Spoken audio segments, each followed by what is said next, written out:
네, 식구들, 추석 연휴입니다. 잘 지내시는지요? 이번 추석 때도 제사와 타협하는 일이 절대 없기를 주님 이름으로 소망합니다.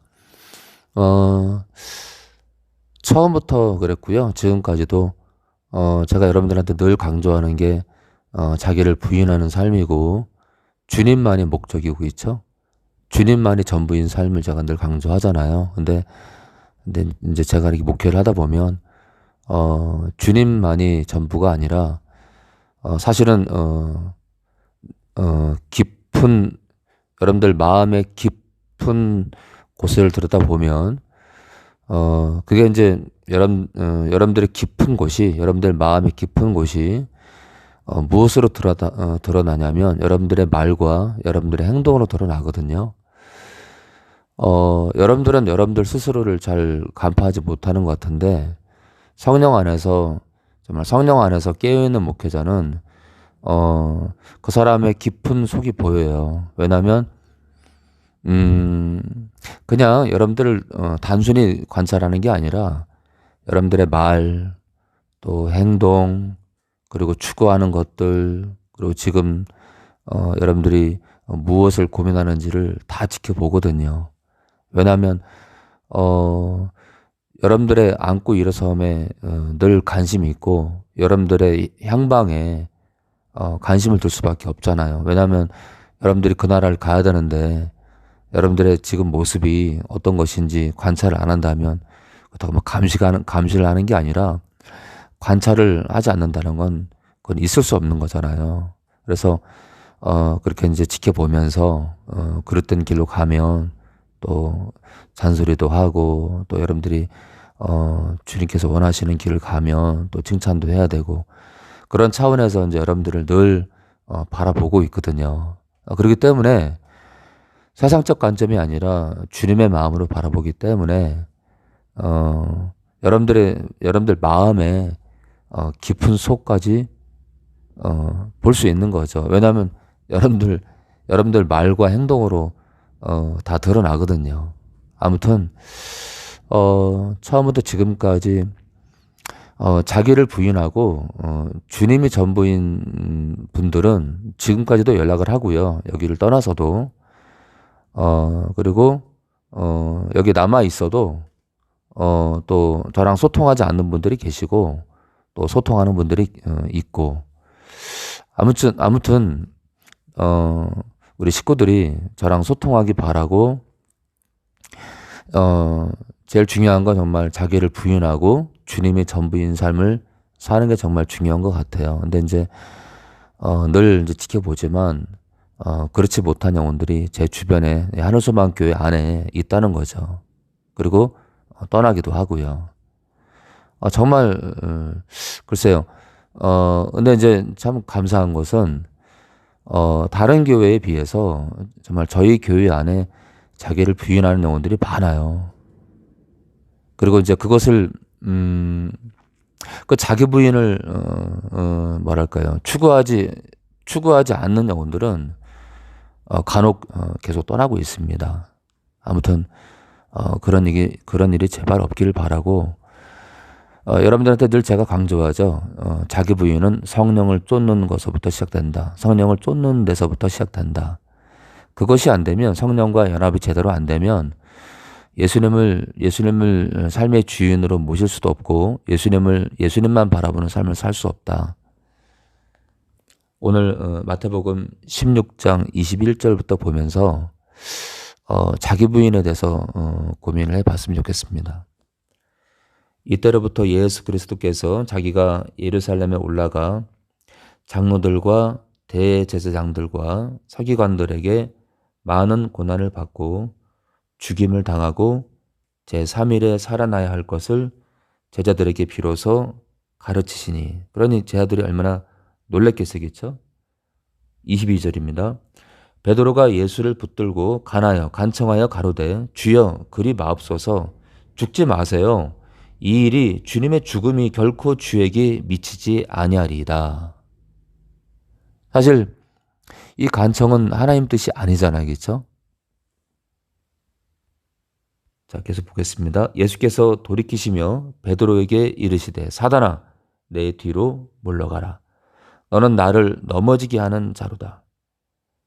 내가 하나님의 일을 생각지 아니하고 도리어 사람의 일을 생각하는도다 하시고, 이게 무슨 말씀이냐면요. 사실 이제 이 당시 제자들은 주님을 하나님의 아들로 온전히 안 것이 아니라 대부분이 로마로부터 지금 압제를 당하고 있었잖아요. 그래서 로마로부터 우리 유대 민족을 건질 하나의 선지자로 본 거예요. 그렇기 때문에 죽으시면 안 되죠. 그러니 우리가 주님을 바로 아는 것부터가 정말 어떤 면에서는 자기 부인이 시작될 수 있겠죠. 그렇죠? 예. 하나님을 제대로 아는 거예요. 우리 예수님을 제대로 아는 거예요. 성령님을 제대로 아는 거예요. 그래서 제가 그렇게 삼위일체를 강조하는 이유가, 하나님을 제대로 알지 못하면 성부, 성자, 성령을 각각 구별해서 경외하고 따르고 그걸 기도하고 섬길 수 없다는 거죠. 그것이 안 되면 바른 신앙조차 할 수 없다는 거죠. 그래서 아무튼 삼위일체를 모르면 성부와 성자를 경외할 수도 없고, 성령을 쫓지 않기 때문에, 성령과 연합하지 않기 때문에 예수님께서 우리 삶의 주인이 될 수가 없죠.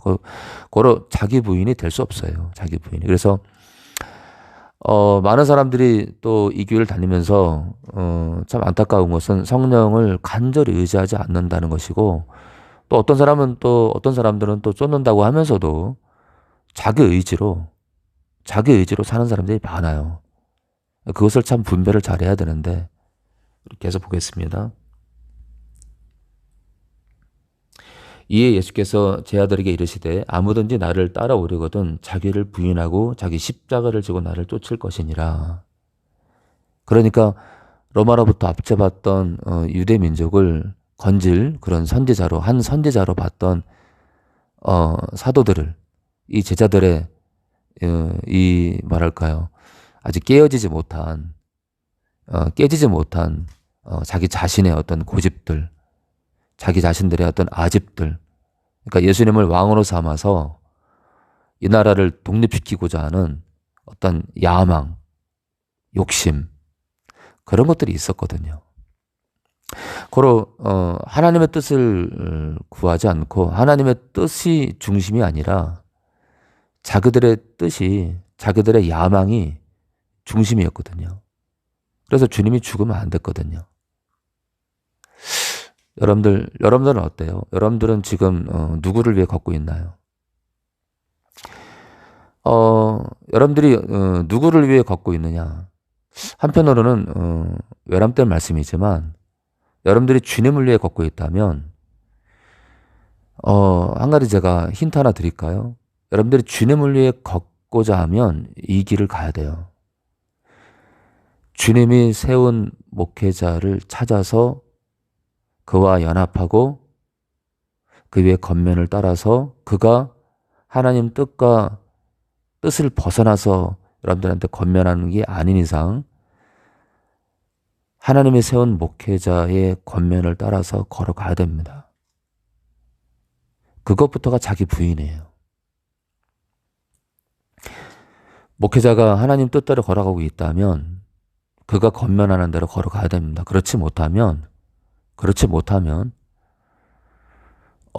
하나님이 세운 만약 그 목회자가, 여러분들 생각하기에 그 목회자가 하나님이 세운 목회자가 아니라면 빨리 옮겨야 되고요. 하나님이 세운 목회자를 찾아내야 돼요. 그리고 하나님께서는 항상 사람을 통해서 2000년 전에는 사도들, 그 뒤에는 속사도, 사도의 뒤를 이은 일꾼들, 그러니까 하나님께서는 옛적에는 선지자들, 2000년 전에는 사도들, 사도들 뒤에는 속사도들, 그렇게 사람을 통해서 일하거든요. 감독들을 통해서, 또는 교회 안에 집사들을 통해서 그렇게 일하시거든요.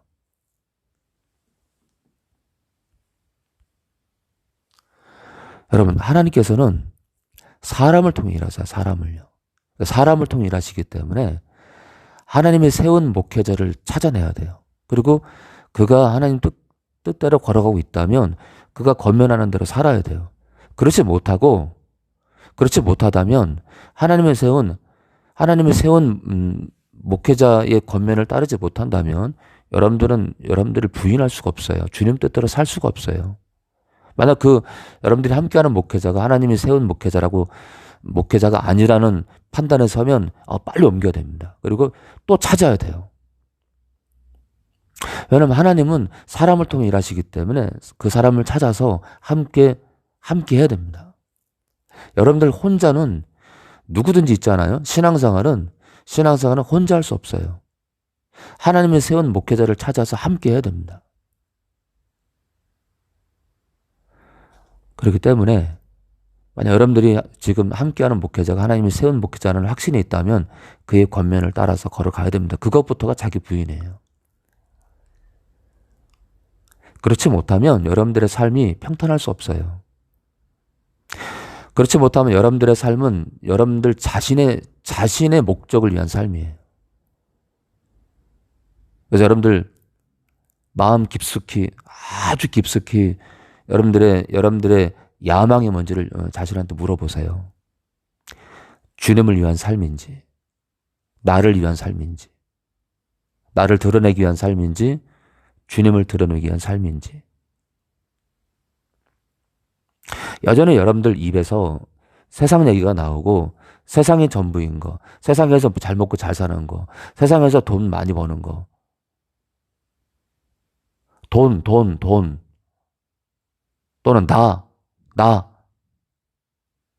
나를 드러내기 원하고 그저 돈, 출세, 명예, 잘 나가는 거, 사업, 좋은 직장 이런 것에 여러분들이 치우쳐 있다면 여러분들 입에서 나오는 언어들이 그런 것들에 치우쳐 있다면 여러분들은 주님을 위한 삶이 아니에요. 여러분들 입에서 십자가가 나와야 되고 예수님이 나와야 되고 성령님이 나와야 되고 수시로 나와야 되고 좁은 길은 나와야 되고 하늘이라는 단어가 나와야 되고 천국이란 이름이 나와야 되고 지옥이란 이름이 나와야 되고 그런 단어들이 나와야 돼요. 그리고 이웃사랑이라는 아가페라는 단어가 나와야 돼요. 수시로 나와야 돼요. 기도라는 단어가 수시로 나와야 돼요. 여러분들이 지금 무엇을 위해 사는지 여러분들 자신을 보세요. 그럼 여러분들이 지금 누구를 추구하는지, 나를 추구하는지, 주님만을 추구하는지 알 수가 있어요. 여러분들이 오늘 하루 종일 뱉는 단어를 한번 생각해 보세요. 그럼 거기에 답이 있습니다. 여러분들이 누구를 추구하는지. 아무쪼록 나는 없고 주님만 바라보는 그런 귀한 한우수만교회 성도가 되기를 이 추석 연휴에 거룩하신 예수님의 이름으로 소망합니다.